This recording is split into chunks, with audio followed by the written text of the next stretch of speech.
खेल खत्म हो जाएगा। काम तो ये करना चाहिए। मैंने थोड़ा सा समय आपके सामने रख दिया। वैसे ये संत मत की परंपरा में कुछ नहीं है, वहाँ केवल सदगुरु के सिवा कुछ नहीं। वही सबके कर्ता धर्ता है, वही सबके मालिक है, सारी सूर्य रूहों जीवों के वही परम पिता है और वही ले जा सकते हैं। बाकी काम किसी के बस का नहीं है। आपको इस परंपरा से छुटकारा दिलाने के लिए मैंने थोड़ा सा जिक्र आपके सामने करा दिया।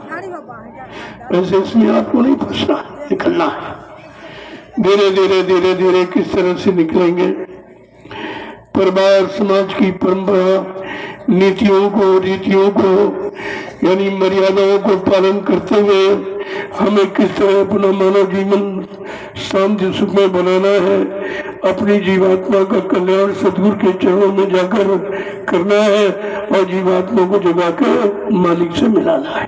यह हमारा सबका एकमात्र मानव जीवन का लक्ष्य आधार है, इसके सिवा कोई आधार नहीं। तो गुरुदेव ये 3 दिवसीय कार्यक्रम 9 वर्ष की शुभकामनाओं के साथ ये 3 दिवसीय कार्यक्रम रखा गया। आज ये पहला दिन है, इसमें एक आदर्श विवाह है। कल से मैं सत्संग प्रारंभ करूंगा। आपको पूरा कार्यक्रम करके ही लाभ लेके जाना चाहिए। देखो जल्दी काम शैतान का, धीरज काम रहमान का। शैतानियत करोगे तो चले जाओ, तो तुम्हारी इच्छा बनने पर मैंने 3 दिन का कार्यक्रम कर रखा है, इसमें आपको दया मिल जाए। आप दया वाक को संभाल के रख सको, इतने आप किससे होशियार नहीं होगी कि आप दया को ऐसे संभाल लो। सदगुरु की दया कितनी कठिन होती है, कितनी भारी होती है। वो जीव के बस की बात नहीं कि तू संभाल ले, बिना उनकी दया के तुम संभाल भी नहीं सकते हो। इसलिए मैंने 3 दिवसीय कार्यक्रम रखा है और कल दूसरा दिन परसों जा सकते थे, लेकिन आज ही एकदम भागने की तैयारी। ये जल्दबाजी का काम संत मत में नहीं होता। धीरे धीरे धीरे धीरे धीरे धीरे जैसे फंसे हो ऐसे धीरे धीरे निकलने का प्रयास करो। और तुम यहाँ फंस के आए फिर फंसने के लिए दौड़ रहे हो, जल्दी जाए जल्दी। अरे वहीं से चल के यहाँ आए हो और फिर वहीं जा रहे हो तो क्या हो जाएगा। और अभी तक इतने दिन रहे, कुछ कर लिया, अब क्या कर लोगे। बात को तुम समझते नहीं हो, इसलिए समझने का प्रयास करो। काम कलयुग में आसान है, लेकिन आसानी से जब समझ लोगे तब ऐसे कुछ नहीं होने वाला। अब देखो एक और हमारी पुरानी परंपरा राजाओं महाराजों की है, वो जयमाला भेंट। जयमाला किसकी जय? कान से जय। जब दयाल की शरण में जाओगे तो कान से जय हो जाएगी, तब जयमाला शुद्ध मानी जाती है। ये तो सब आपको सिखाया पढ़ाया जा रहा धीरे धीरे, कैसे कैसे हमें आपको इन लोकाचार की रीतियों से अलग होना है और सत्यों की रीतियों में अपनी जीवात्मा को जगा कर घर पहुंचाना है। हमारा सब पासी करनी है। जय गुरुदेव। मेरा स्वास्थ्य बहुत खराब है, लेकिन ये शादी का अनुष्ठान था तो मुझे जाना पड़ा। मैं पहली बार शादी में शामिल हुआ, तो पूरी शादी मेरे देख रेख में हुई है। ये पहली बार है। सुनता रहता हूँ, लेकिन शामिल होना जरूरी था कि तुम इस लोकाचारी में फंसे रहोगे तो संत मत को समझोगे कब? संतों की शरण में कब आओगे, कब जाओगे, कब अपना कल्याण करोगे? क्या इसी में फंसे नहीं कर करोगे? नहीं है, इससे अलग होना है। अलग जब ये हो पाओगे जब तुम समझ जाओगे। बिना समझे तो कोई अलग हो ही नहीं पाया। और समझने की सीख सत्संग, सत्य का संग जब मिलेगा तब सत्य की जानकारी होगी। जब सत्य जान जाओगे झूठ अपने आप खत्म हो जाएगा, पाखंड अपने आप छूट जाएगा, संतों की शरण में चले जाओगे, आपकी जीवात्मा का कल्याण हो जाएगा। जय गुरुदेव। देखो समय से, इसलिए मैंने कहा कि समय से भोजन कराओ। ये नहीं रात खराब करनी, वो दान दक्षिणा वाले रात खराब किया करते हैं, क्योंकि अगर टाइम नहीं लगे तो तुम पैसा नहीं दोगे। यहाँ तो ऐसा कुछ है नहीं, यहाँ लेना नहीं देना है। सब कुछ देना है, सब कुछ तुम्हारी झोली में डालना है। ये लेने वाला दरबार नहीं है, ये देने वाला दरबार है। वो भी दया देने वाला, जो कहीं नहीं आपको मिलेंगे। दुनिया में किसी देश में चले जाओ, किसी मजहब धर्म में चले जाओ, दया आपको कोई नहीं दे सकता। यही बात आपको समझनी चाहिए। अगर दया लेनी है तो सदगुरु के दरबार में आना पड़ेगा, इसके अलावा दया कहीं बटती नहीं है। जय गुरुदेव, जय गुरुदेव। देखो आज तक आपने तमाम नाम सुने होंगे, किसी नाम ने ये गारंटी नहीं दी है कि मुसीबत, आपत्ति, बीमारी, महामारी, कष्ट, मुसीबत में जब तुम मेरा नाम लोगे मैं तुमको मिलूंगा। किसी नाम की गारंटी नहीं, लेकिन आज ये जय गुरुदेव नाम गारंटी ले रहा है। अगर तुम शुद्ध शाकाहारी हो, जो संत मत की असली पहचान है, अगर तुम शुद्ध शाकाहारी हो और कहा था बेटा तो तुम्हारी मदद कोई न करे, किसी दुख में, तकलीफ में, बीमारी, महामारी, कष्टों में जब कोई मदद न मिले तो तुम जो गुरुदेव हम लोगे मैं तुमको मिलूंगा, मैं तुम्हारी मदद करूंगा। इतना बड़ा दावा इस सृष्टि में किसी नाम से नहीं है, इसलिए आपको समझना चाहिए यह सतनाम की मर्यादा। सतनाम माने नाम नहीं कोई, सच्चा नाम। सच्चा नाम सच्चे सदगुरु से पाओ, तब तुम्हारी जीवात्मा का सच्चा उद्धार होगा, कल्याण होगा। ऐसे नहीं होता तो आप किसी नाम के टेकी मत बनिए। समय से मालिक आएगा और समय से तुम्हें जगाएगा, और नाम जहाज लेके आएगा, और नाम नौका को भवसागर से पार करने के लिए, जीवों के लिए लगाएगा और आवाज लगाएगा, भव सागर भरमो नहीं, ये प्रताप हमार, और निश्चय करके मान ले तो तुरंत उतारू पार। ये आवाज किसी नाम से आपको नहीं मिली होगी, कितने नाम आपने पढ़े। वो तो 5 नाम का सिमरन करो, वो तो सिमरन की बात है। और श्याम सोत में सूरत दसो, बस इतना काम करेंगे ना। बाकी समय का नाम कहा, मंत्र मूलम गुरु वाक्यम, सच्चा मंत्र जो गुरु का वाक्य है, गुरु का वाक्य है जो गुरुदेव। 5 नाम तो सभी संतों ने बताए, उनका तो सिमरन करना है। इनसे क्या होगा, तुम्हारी जीवात्मा को एक रास्ता मिलेगा। ये 5 मुकामी सुनने हैं, ये 5 मंजिलें हैं, इसमें आखिरी मंजिल सतनाम है। इसके ऊपर तुम्हारा धाम है, यही तक नहीं, यहाँ से संत आते हैं, सतलोक से संत आते हैं, और अलग लोक से कहते सतगुरु आते हैं, और नामी धाम से परम संत सतगुरु आते हैं, जो आज जय गुरुदेव नाम लेके आए हैं। ये परम है। गोस्वामी महाराज ने रामचरितमानस में उत्तरकांड में एक इशारा किया है कि वो संत थे, पहुंचे हुए संत थे। उन्होंने साफ साफ शब्द में कहा, एक अनीय नामा अज सत्यानंद प्रभु धामा। एक ही अनामी धाम है, वहाँ एक अनामी महाप्रभु है। जब अनामी महाप्रभु मानव चोला धारण करके मृत्यु मंडल पर आएगा, प्रभु नाम जगाएगा, प्रभु नाम को सिद्ध करेगा, प्रभु नाम का प्रचार कराएगा, प्रभु नाम से जीवात्मा को जगाएगा, और प्रभु नाम का बेड़ा भवसागर में लगाकर इन जीवात्माओं को प्रभु धाम पहुंचाएगा।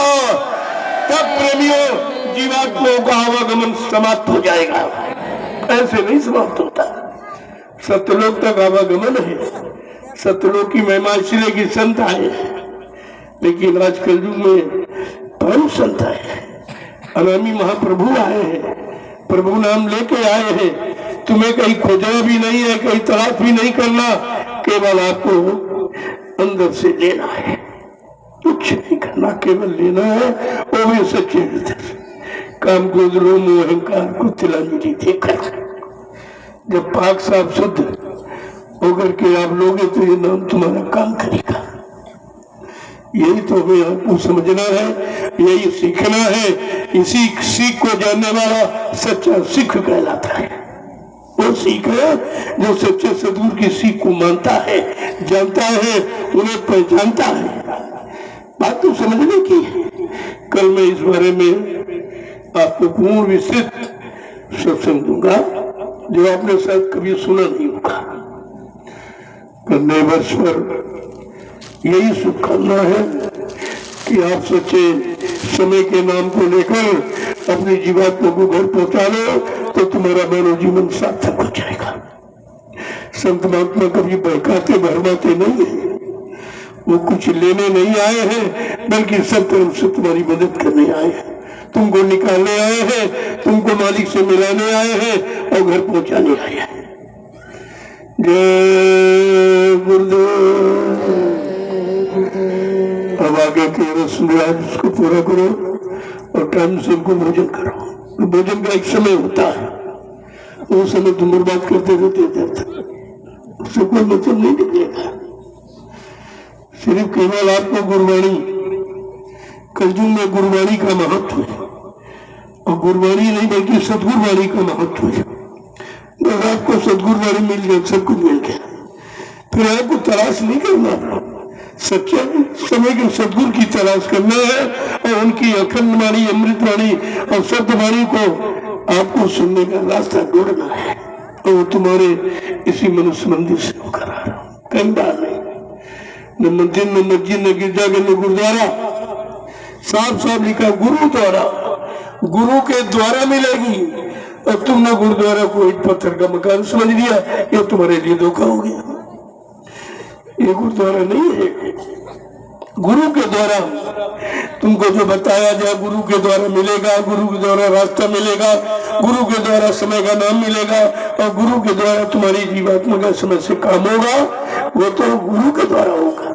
और तुमने वो ईंट पत्थर का बना लिया, उसी में अल्लाह मचा रहे, होता कुछ नहीं। किसी को बारी सुनाई दी है? कोई सिख बता दे गुरबानी तुमको सुनाने की, तुम गुरबानी सुनाते पढ़ पढ़ के बाज के।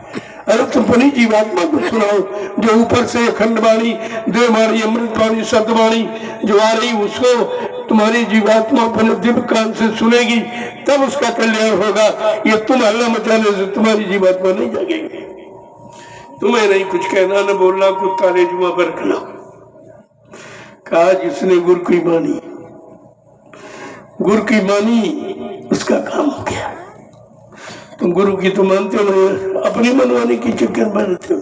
हमारी मान ले, हमारी मान ले, तुम्हारी क्या मान ले? तुमने क्या माना है, क्या जाना है, क्या पहचाना, किसको देखा है? तुम तो कुछ किया ही नहीं, तुम्हारी मान क्या लेके? यही सब यानी भ्रम प्रचार करके जीवों को बिल्कुल एकदम मतलब अंधकार में डाल दिया। अब कोई निकालने वाला तो है नहीं।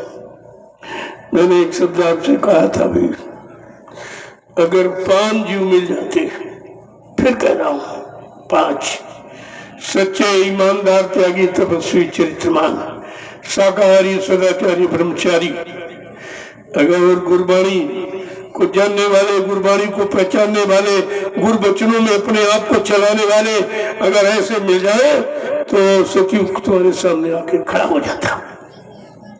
सतयुग को आने में देर नहीं है, हमारे आपके सुधरने में देर है। तुम सुधर जाओ, कल आ जाएगा। लेकिन सुधरना तुम्हारे बस की बात नहीं, क्योंकि यहाँ कोई सुधारने वाला नहीं है।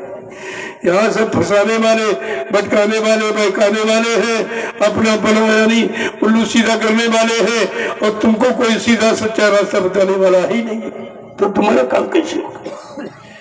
इसीलिए कहा कि सच्चे सदगुरु की तलाश करो, मिल जाएंगे, मिल जाएंगे। वो आए हैं, वो तुम्हारी जीवात्मा के कल्याण के लिए ही आए हैं।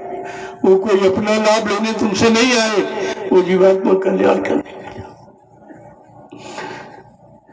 जय गुरुदेव।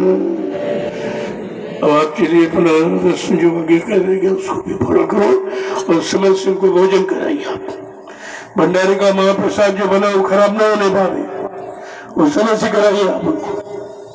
यही तो तुम गलती करते रहते हो, भोजन भी खराब करते हो, स्वास्थ्य भी खराब करते हो, पैसा भी खराब करते हो, समय भी खराब करते हो, और क्या मिला आपको आज तक?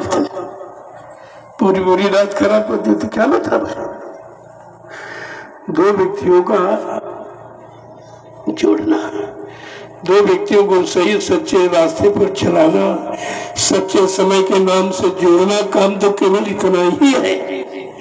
और उसमें कितना झूठा प्रचार सब जोड़ रखा है, उसको खत्म करने में कितना समय हमें लग रहा है। लेकिन धीरे धीरे संत कभी हार नहीं मानते, कभी हारते नहीं है। उनके यहाँ हार नाम ही नहीं, और उनके यहाँ कोई असंभव शब्द बना ही नहीं है। लेकिन तुम्हारे सुधरने में देर है। जय गुरुदेव। तो मेरा स्वास्थ्य बहुत खराब है, अभी कानपुर से अस्पताल से आया था, केवल इस पाणिग्रहण संस्कार के लिए आया था। कृष्णा जी को मैंने वचन दिया था कि मैं मौजूद रहूंगा, मैं अपनी मौजूदगी देखरेख में आदर्श विवाह संपन्न करूंगा। वो आप वचन हो गया है। इसकी मर्यादा देखिए आप, कितनी हंसी खुशी से, कोई किसी पर कोई टेंशन, कोई किसी को कर्जा लेने की जरूरत नहीं है, घर मकान जमीन गिरवी रखकर शादी करने की आवश्यकता नहीं है। संत मत कभी नहीं कहता है, लेकिन जब संत मत की मर्यादा से दूर चले जाते हो और संसार में फंसे जो गए, तो फंसने का रास्ता है और सब फंसाने के लिए बैठे हैं। ये निकलने का रास्ता है, वहां आप आते नहीं हो। आज नहीं तो कल कब तक मार खाओगे, अंत में तुम्हें घूम के आना ही पड़ेगा। ऐसा रास्ता ही है, मैं तो इंतजार कर रहा हूँ। जय गुरुदेव। जय गुरुदेव। ये जय मारा तुमको पूरा करा दो। असली बात ये है, एक दूसरे के गले में बरमाना डालकर एक दूसरे को स्वीकार करना। उनको स्वीकार करने की पद्धति है बहुत पुरानी। जब स्वयंवर होते थे तब जयमाला डाली जाती थी। ये तो की परमात्मा नहीं है, बहुत पुरानी। तो इसलिए इसे अपने संत मत के आधार पर आप संपन्न कर लीजिए। लोगों कितने पगड़ी वाले हैं बैठे, हमें भी पगड़ी बांधने वैसे नहीं है। पगड़ी हमारी मर्यादा है, पगड़ी हमारी शान है, और पगड़ी हमारी इज्जत है, और पगड़ी हमारी ईमानदारी का चिन्ह है इसे। लेकिन इसको बांध कर आप कोई गंदा खान पान मत करें, न सजा पा जाओगे आप। ये 5 अस्त्र आपको दिए गए थे, इन अस्त्रों के बीच आपको सुसज्जित रहना है। कच्चे कहीं से कृपाण है, कंगी है, जो 5 अस्त्र आपको दिए गए थे, आज भी 5 है, आज भी है, ऐसा नहीं है, आज भी है।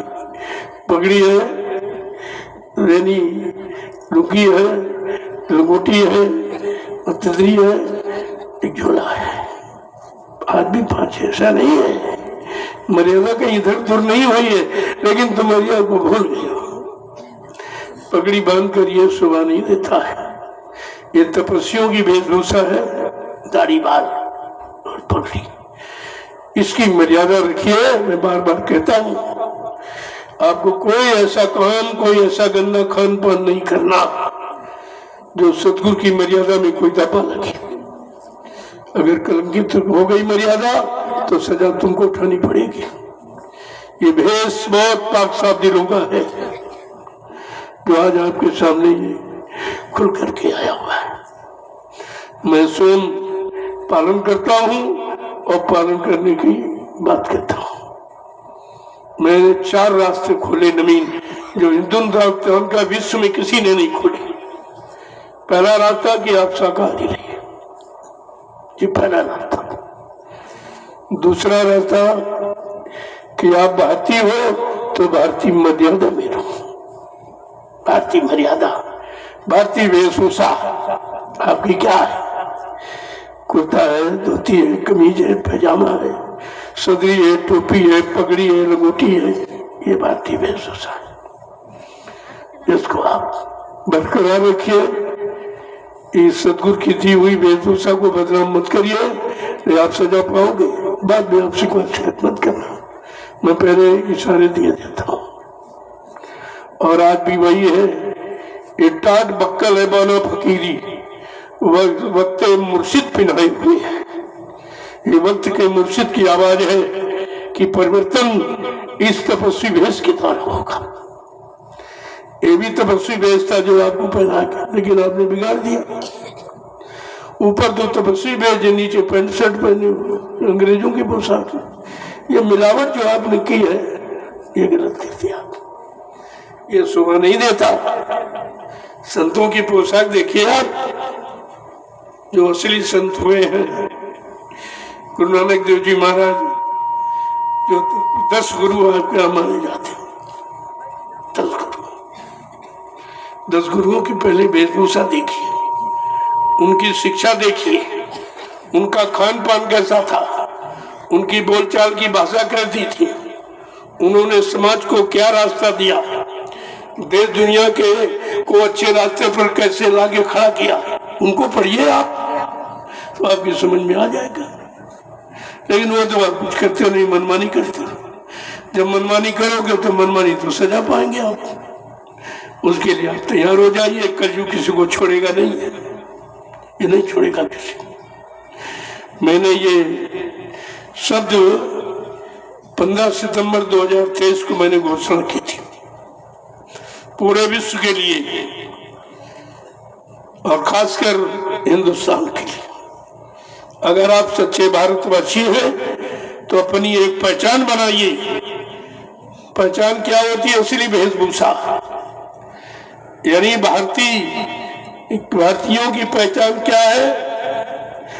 कुर्ता, धोती, कमीज, पैजामा, सदरी, टोपी, पगड़ी, लंगोटी, ये पहचान है। और हिंदुस्तान की असली पहचान हमारी भाषा हिंदी है, संस्कृत है। संतों की भाषा हिंदी ही है। उसे अपने अपने समय के संतों ने अपनी अपनी मुंहचड़ी भाषा का प्रयोग किया है, लेकिन असली हिंदी ही है। उसका हिंदी रूपांतर करिए, तब आपको पूरी समझ में आ जाएगा क्या है।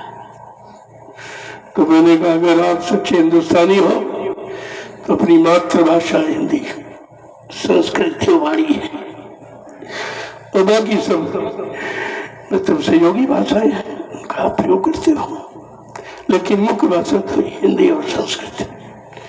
आज ये वेद मंत्र सब संस्कृत में बने, किसी भाषा में नहीं तैयार किए गए।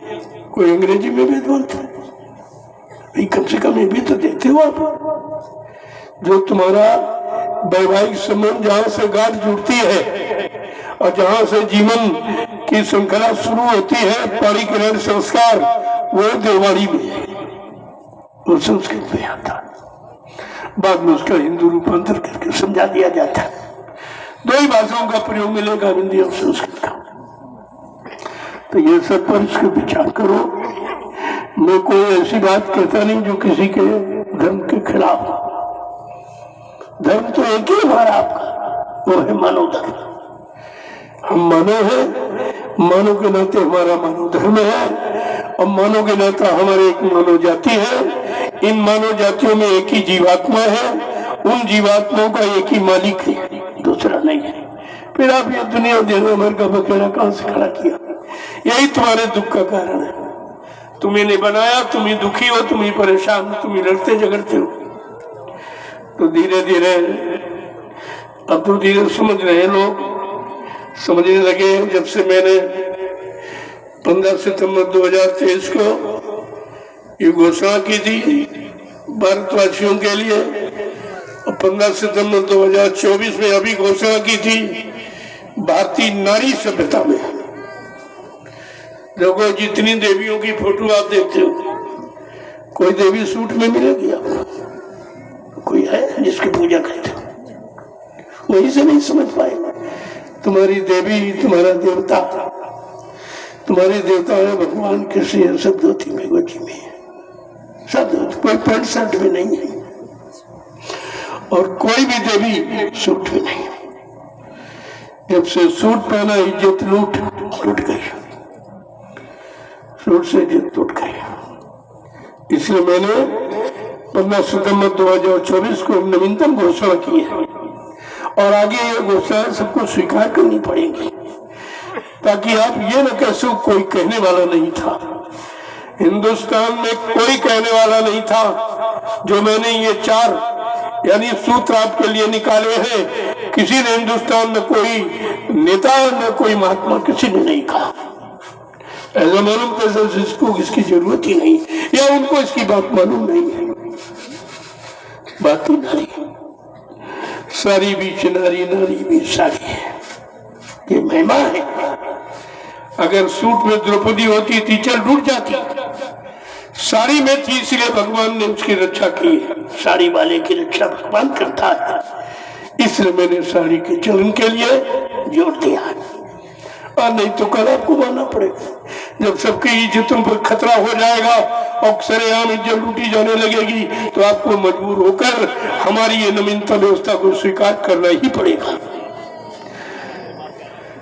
इन बातों को ध्यान में रखिए।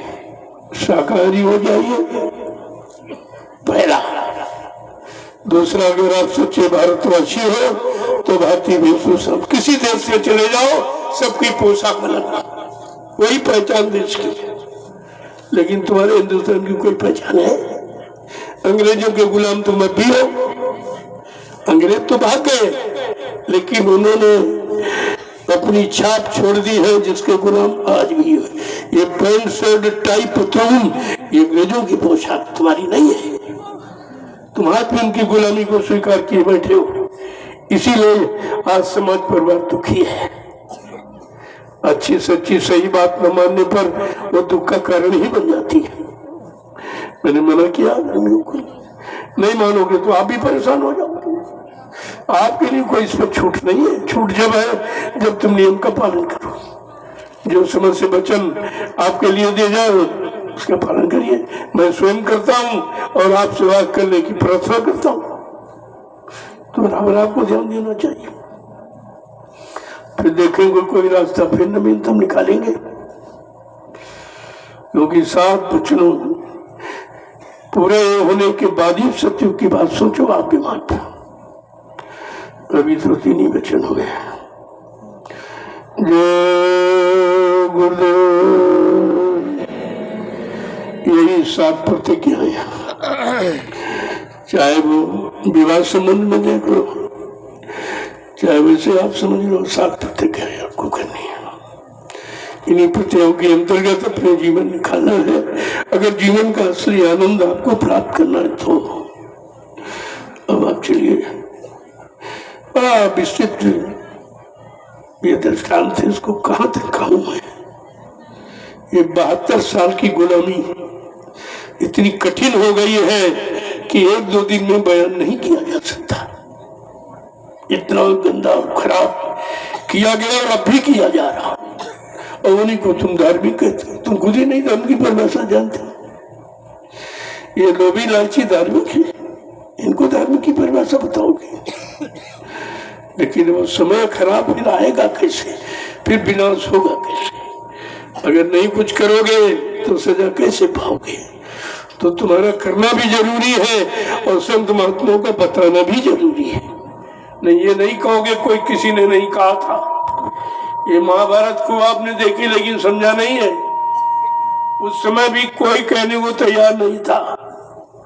जो बड़े बड़े मतलब भीष्म पितामह, गुरुद्रोणाचार्य, कृपाचार्य सब बैठे थे, लेकिन सब अधर्म का साथ दे रहे थे और कह नहीं पा रहे थे। इतने विवश थे, वो भी नहीं कह पा रहे थे। लेकिन नहीं, उस समय भी कोई कहने वाला था। वो कौन था? महात्मा विदुर। महात्मा कहता है, ये महात्मा का काम है अपने भटके हुए राजा को रास्ते पर लाना, अपने यानी खराब हो रहे समाज को सही से सही रास्ते पर लाके खड़ा करना। ये महात्मा का कर्तव्य है। इसलिए महात्मा समय से सबको इशारा करते हैं और सबको बताते हैं। माने न माने तुम्हारा काम, नहीं मानोगे तो मजबूर हो जाओगे। समय तुमको मजबूर कर देगा, आपको हमारी बात सुननी ही पड़ेगी। आज नहीं तो कल, अब ज्यादा समय नहीं रहा। ये बातें आपको माननी पड़ेंगी, इसमें कोई अमान्य है ही नहीं। मैं कोई अपने लाभ के लिए कहूं, कोई अपने स्वार्थ के लिए कहूं तो आप मत मानो, लेकिन अपने लाभ अपने हित की बात तो मानो। तुम्हारा हित है, तुम्हारा, मेरा कोई हित लाभ, मेरा ही काम नहीं है। परमार्थ के कारण साधु धरा शरीर, उनका शरीर परमार्थ के लिए बना है, अपने स्वार्थ अपने ऐशो आराम के लिए नहीं बना है। ये हमेशा आपको ध्यान में रखना चाहिए। वो सारे जीवों को कष्ट उठाते हैं और जीवों को सही सच्चा रास्ता प्रशस्त करते हैं। जय गुरुदेव। चलो समय बहुत हो जाएगा। ये 72 साल का इतना दुख है कि उसे हम कैसे बयान कर दें थोड़े समय में। मैं पूरे हिंदुस्तान में घूम घूम कर ये संदेश देता रहा। जो भेददारी दाढ़ी बार रखने वाले महात्माओं ने अगर मेरा साथ दिया गया होता तो सतयुग कब का आ गया होता। वो भी नहीं, वो भी सब बिके हुए, सब बिके हुए। ऐसा स्वार्थ में एकदम डूब गए हैं कि परमार्थ उनकी भी समझ में नहीं आ रहा कि परमार्थ किसे कहते हैं, धर्मार्थ किसे कहते हैं, उनको भी नहीं मालूम कुछ। लेकिन समय तो मनवा देगा, उस समय आ गया है। महात्मा अपनी बात समझ से कहते रहेंगे, इशारा करते रहेंगे, मानना न मानना तुम्हारा काम है। जय गुरुदेव। चलो आप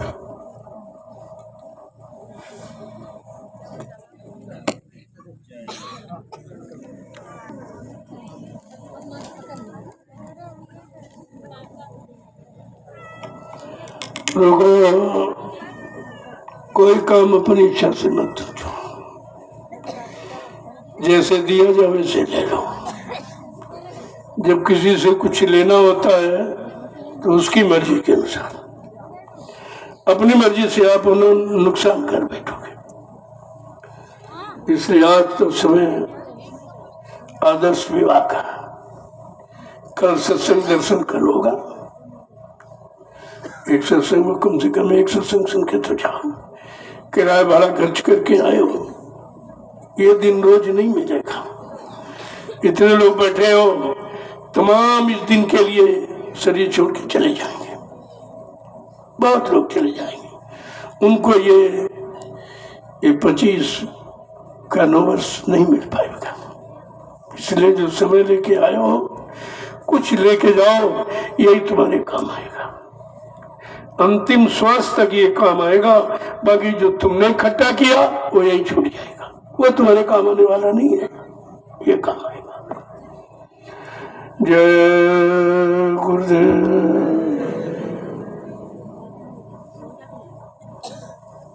जल्दबाजी क्यों करते, भी तुम आए हो आज। अरे इतनी बड़ी चीज लेने आए हो, दर्शन, दरस, दरस, दरबार का रस, दया का रस, उसे दरस कहते। वो अपनी इच्छा से तुमको थोड़ी मिलेगा, वो तो देने वाली की इच्छा पर निर्भर है। वो कैसे देगा, तुम्हारे अंदर कैसे प्रवेश कर पाएगा। तो तुम्हारे अंदर तो कोई जगह बनी नहीं है जो तुम रोक सको दया का। नहीं, कितने दिन लगातार हो गया, देते कुछ नहीं हुआ, क्योंकि आप रोक ही नहीं पाए कुछ। पहले से इतना कूड़ा कचरा भर के आए हो तो अच्छी चीज के लिए जगह ही नहीं है। भैया जगह बनाओ, जगह बनाओ किसी अच्छे सामान को रखने के लिए। जय गुरुदेव।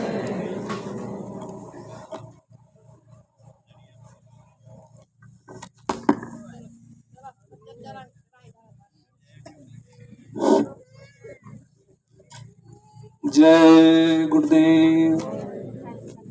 सभी प्रेमी जनों से निवेदन है कि अब आप लोग